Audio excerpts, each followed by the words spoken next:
Hey everybody, welcome back to another fun and exciting Algebra 1 class. Today we're going to be on page number 473, page 473. We're almost done with the book. We just have a few more lessons left. We are on lesson number 12.6, vertical translations of a function. Now, last lesson we talked about graphing in the standard form. The lesson before that, we talked a little bit about how to do the translations or what they looked like. Now we're going to kind of mix the two together, and we're going to talk about how to actually graph the translation. So there's really a couple different types of vertical translations. There's one where the whole thing moves up and down. There's one where it stretches up and down. And then there's one where it kind of flips and it mirrors itself or reflects. Well, we're going to do all three of those in this lesson because really they're all very similar in the way that you kind of go through them. And we'll start off with this one that I have on the screen. The function of x equals x squared minus 3. What do we need to do here? Well, we need to solve it. Well, how do I solve it? Well, there's different ways to solve it, but the idea here is that we're going to graph it. We're going to solve it by graphing it. So how are we going to do that? Well, one of the ways is by making one of these charts with the x and the y. Okay, and so what we want to do is we just kind of want to start plugging numbers into it. So we want to start with the vertex. Now, let's take a guess at what the vertex is going to be. Now, we know how to do the vertex. We basically solve with y equals 0. So 0 equals x squared minus 3. But we can solve the vertex another way by saying, okay, this is the parent. Where is the parent vertex? Well, the parent vertex is at 0, 0. Okay, so if this is the only movement that we have right here, negative 3, here's what you would do. You would say, okay, that is moving 3 spaces down. So if my parent is 0, 0, then this one is going to be 0, negative 3 because this is moving down 3 spots. So it's almost like a little bit of a cheat. Your cheat is that you're starting with the knowledge of the parent vertex, and then you know by this that it's moving down 3. Okay? So what makes it move down 3? Adding or subtracting a constant makes it move. So down 3, negative 3, there you go. So 0, negative 3 is our vertex. Okay, that's an easy way to get the vertex. All right, now let me tell you a little bit about how I like to make my charts because I just don't want to throw random numbers on there. Okay, so I come here and act like I'm graphing it. I'm not really graphing, I'm just kind of getting an idea of what it's going to look like. So I'm going to go down here, negative 3, and this is where my vertex is going to be. Now, if you remember the basic shape of the parabola, it looks like a U. So if you want to kind of think, I want to go over this way, and I want to try to pick some points and see what happens. I like the idea of picking an x value. You could pick y values too. You can pick either one. But I like picking the x value because then everything stays on this side, and then it just gives you your y value. What do I mean by that? I mean, I want to pick the values that are on the x. So the first one we used was x equals 0. So maybe I'll just come over one spot and say, I wonder where it would be if x equals 1. Okay? And so now what you want to do is you want to go back to your equation and put in 1. 1 squared minus 3. What's 1 squared? 1 squared is 1. Minus 3. What's 1 minus 3? Negative 2. So this is going to equal negative 2. Now, let me show you something that works every single time on these. Okay? Why? Why does it work? Because of this squared right here. Okay, so what if I choose negative 1? Something's going to happen, and it's always going to happen this way. So if I ever choose the negative of the number in the x, watch what happens, and it's because of this square right here. So if I say negative 1, well, what is negative 1 squared? Negative 1 squared is also 1. 1 minus 3 is also negative 2. Whatever I pick for x, I'm going to get the same for the negative right there. Okay? So you want both of them because that's going to form your u. All right, so I think what I would do now is that's working, just going up the x or going over on the x. So maybe I would try 2. I just go over one more. Let's try one more space over to see what the y does there. So now I have 2 squared minus 3. 2 squared is 4. 4 minus 3 is 1. So when it's 2, it's 1. Now, remember what I just told you? Negative 2 is also going to be 1. Now, let me prove that to you. If we go back here and I put in negative 2 squared, what's negative 2 squared? Negative 2 squared is 4. 4 minus 3, you also get your 1. You're right back to where you started from. Now, once I get this far on my chart right here, this chart that I'm building right over here, okay? So once I get to that point on my chart, I really have enough information because how many points do I have? Okay, I have the vertex and I have one set of points. It's like both sides of the U. So I have, this right here. And then I have another set of points, so a little bit farther up on the U. So really, I have enough points. I really have 3 points. 3 on this side and then 3 on this side. And so I can make my graph from there. All right, so let's go ahead and do it. I'm not going to really go to my graph paper. I'll just I think you can see it by me doing this. So the first point is 0, negative 3. So let's go 1, 2, 3 spots down, and I'm going to put a point right there. Okay. Now, I'm going to go to my next 2 points right here. 1 over on the x, 2 down on the y. So right there.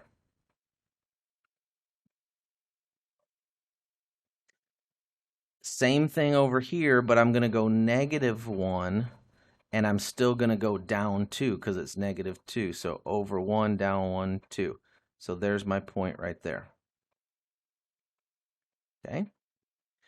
And now I would go to my next points, which are going to be the positive 2, positive 1. So I'm going to go over and up this time.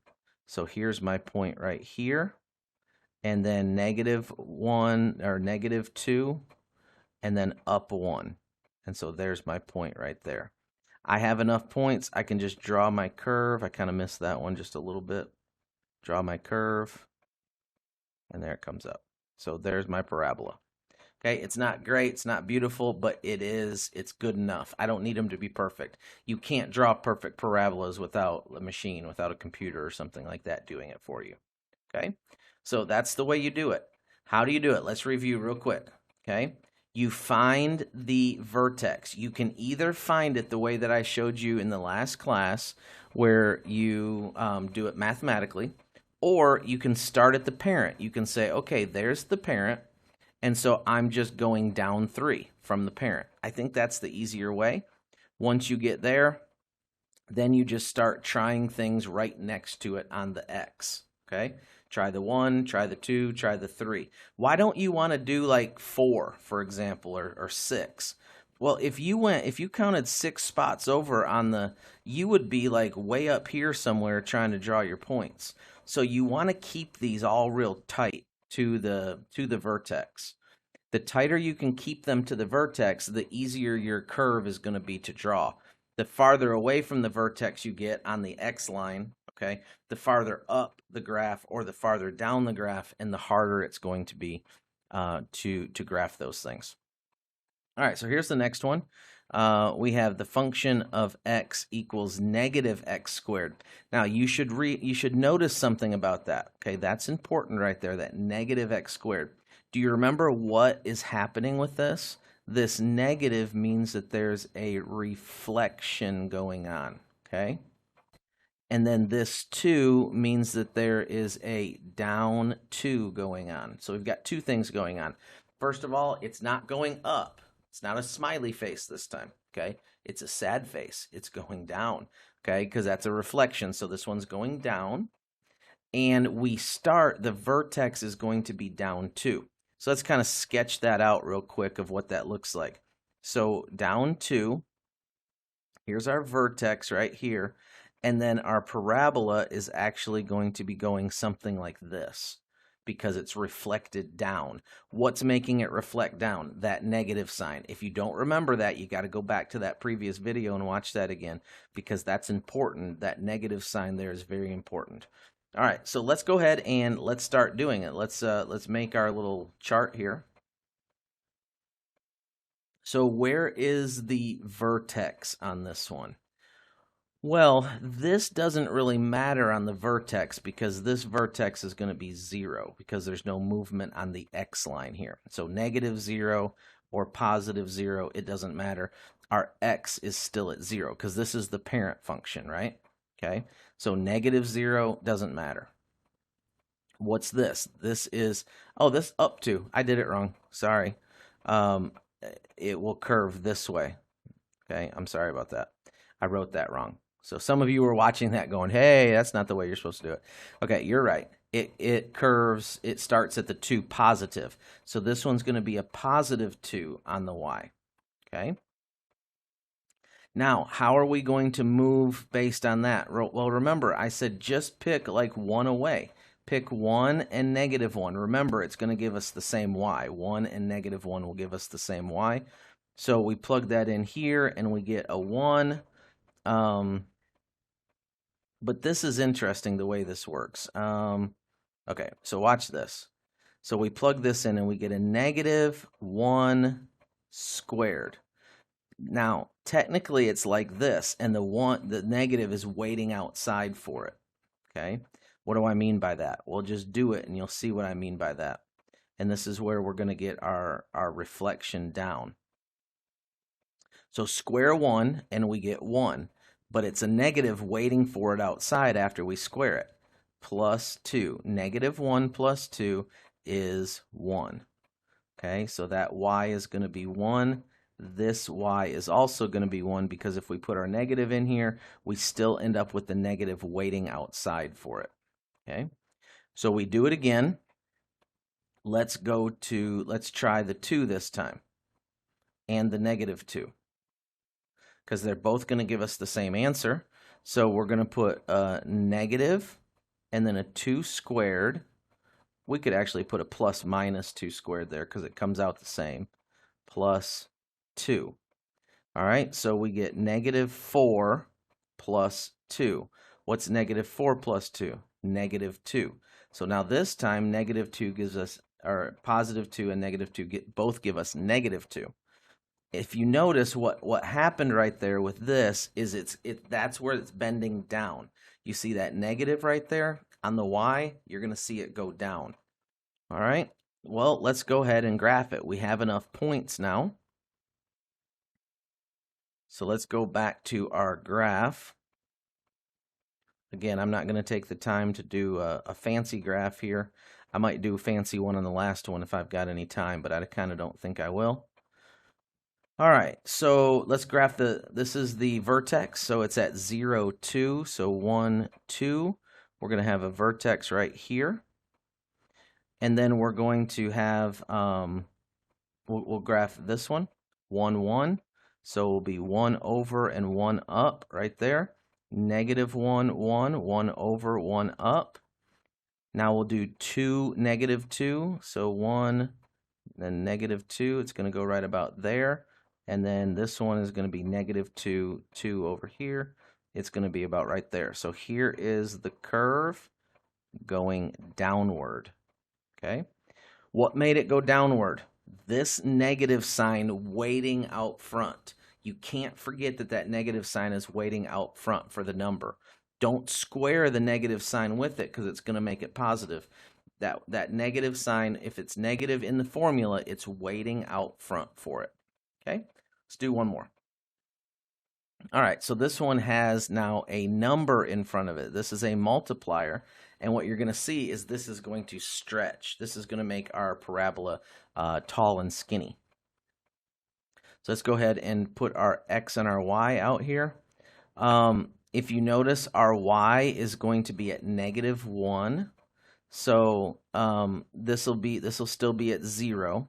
Okay, so 0, -1, because we're 1 down. And now we just want to start putting stuff in. So again, go to 1 and -1 on this. And so we'll say 2 times 1 squared minus 1. 2 times 1 squared is 2, minus 1 is 1. Okay, so that's also going to be a 1. That'll be a 1, 1. And then the next one we will plug in as well, and we'll do 2 and 2.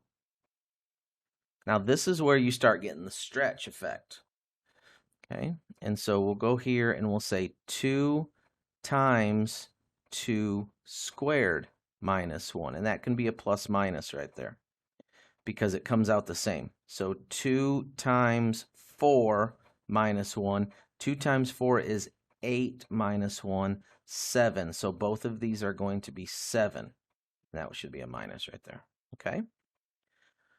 All right, so now what we want to do is we want to graph, and you're going to see the stretch in this thing. You're going to see how it looks different than the other ones have looked. And we'll need 0, 1, so it'll be 0, -1, so it'll be right here. So there's our vertex point. And then we're going to go 1 over and 1 up. And so we'll have a point right here. And then we'll go -1 and 1 up. And then we'll go 2 and 7. That's a lot. 1, 2, 3, 4, 5, 6, 7. Way up here. And then -2 and 7, it's going to be right here. Now watch this parabola. Watch how much skinnier this parabola is. Okay? So look at that one, and then look at this one. Well, we'll look at the first one. See how much wider this parabola is right there? And then how skinny this parabola is. This one's staying real tight to the y line. Okay? And that's stretching it up. And here's what's doing it. This 2 right here is making that stretch. Okay? All right. Well, that's all I have for you. If you missed anything in there, make sure that you rewind it, watch it again, do some of these, practice these. Okay, you got to keep practicing if you're going to get good at these. All right? We'll see you later. Have a good one. Bye-bye.